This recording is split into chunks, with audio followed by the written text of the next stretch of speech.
So what's up, everybody? How we doing today? This is Ray Condor coming once again. I want to make a small correction.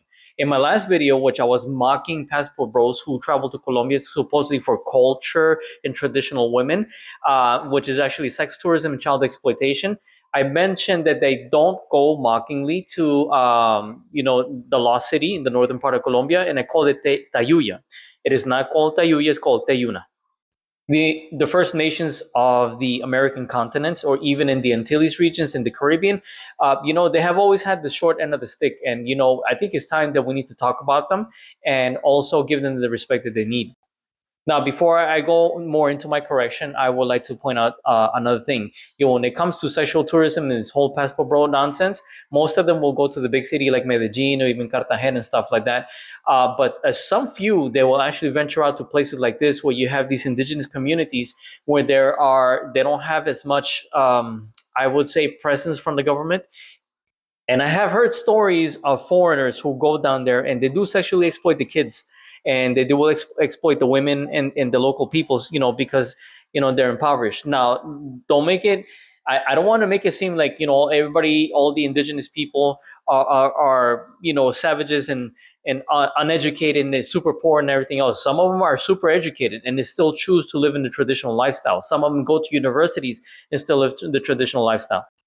Some of them will even, I would say, play music in bands and everything else and still live the traditional lifestyle.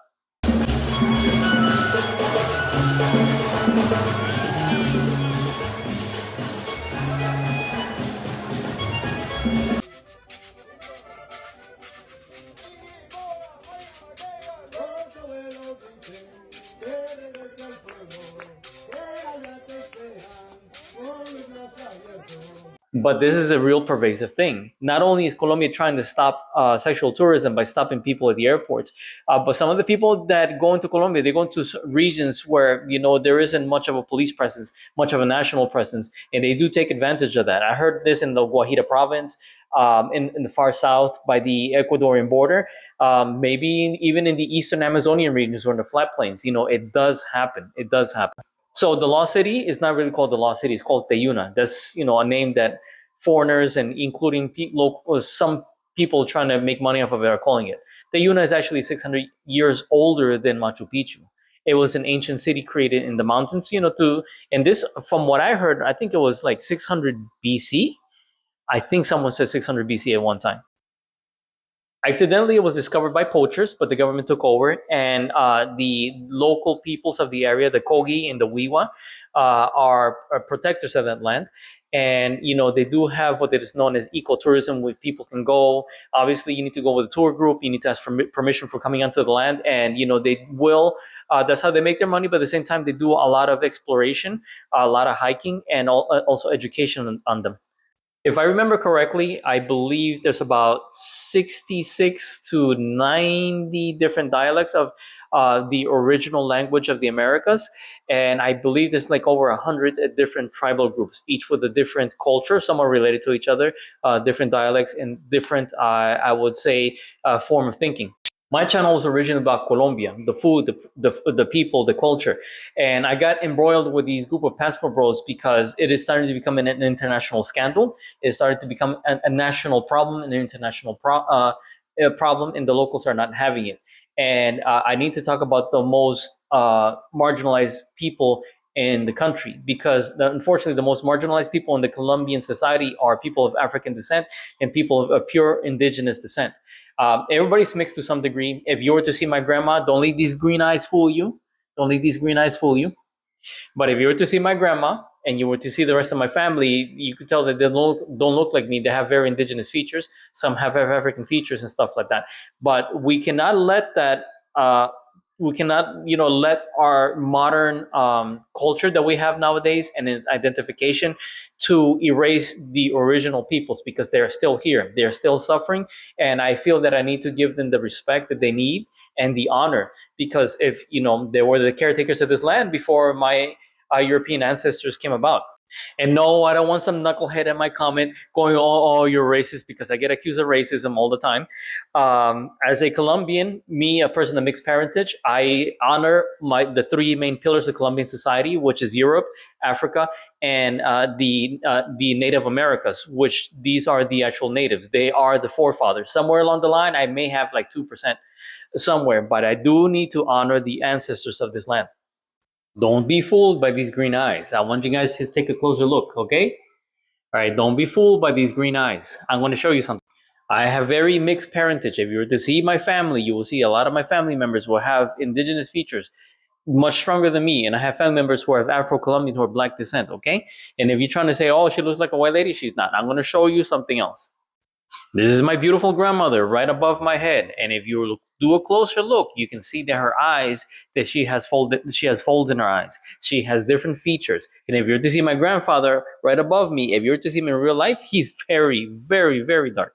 In fact, because of that, my mom came out dark. And most people would call my mom here in the United States the little Puerto Rican lady. I actually heard somebody say, "Oh, the little Puerto Rican lady." My mom's not Puerto Rican, okay? She's Colombian.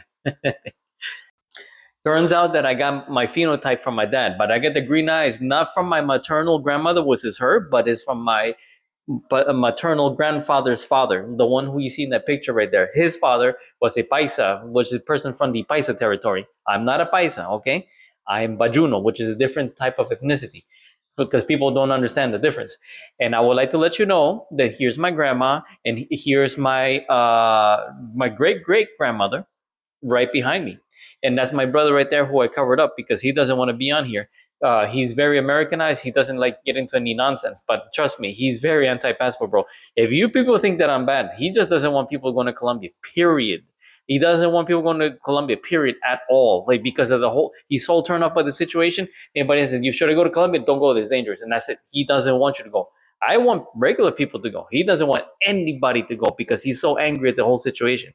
You guys think that I'm lying? Colombian people are talking. Colombian people talking.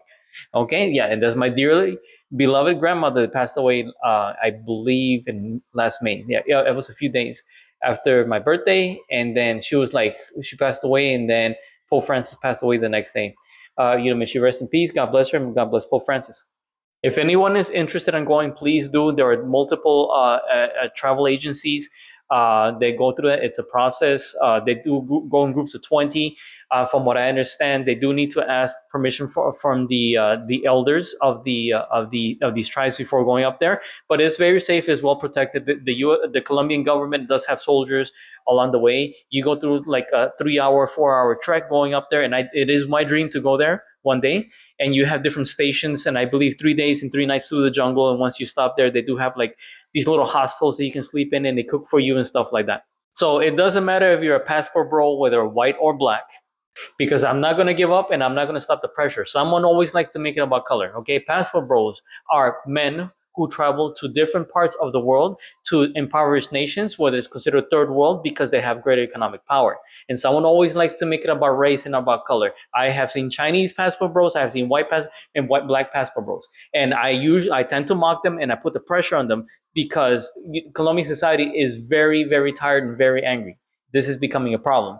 Whomever is looking at this map right now, please look at my past video because the passport bro said he likes to go doing cultural things. He likes to do hiking and going to see waterfalls and to see the Great Wall of China. No. They're not down by Putumayo. They're not down here. Wait, let me move this. They're not down here in this area looking at the waterfalls. They're here where all the prostitutes are at, okay? And for those who are interested, the lost city is right here in this area, in the Santa Marta region, in the mountainous areas, okay? So once again, I do thank you very much. For those who are interested, please follow my channel. Much support and much love to everybody. It's just you just got to learn how to behave and be a decent human being. That's all that Colombia is asking for. You're welcome to come. You're welcome to come. And I hope more people are open to travel to go to Colombia for cultural things, not just prostitution. Okay, because just because something is considered legal, it doesn't mean doing the most immoral acts. Like it doesn't make it okay. All right. So yes, please come to Colombia. Please share this with everybody that you can. I want the word to get out, and thank you very much for everybody who's helping my channel to grow up.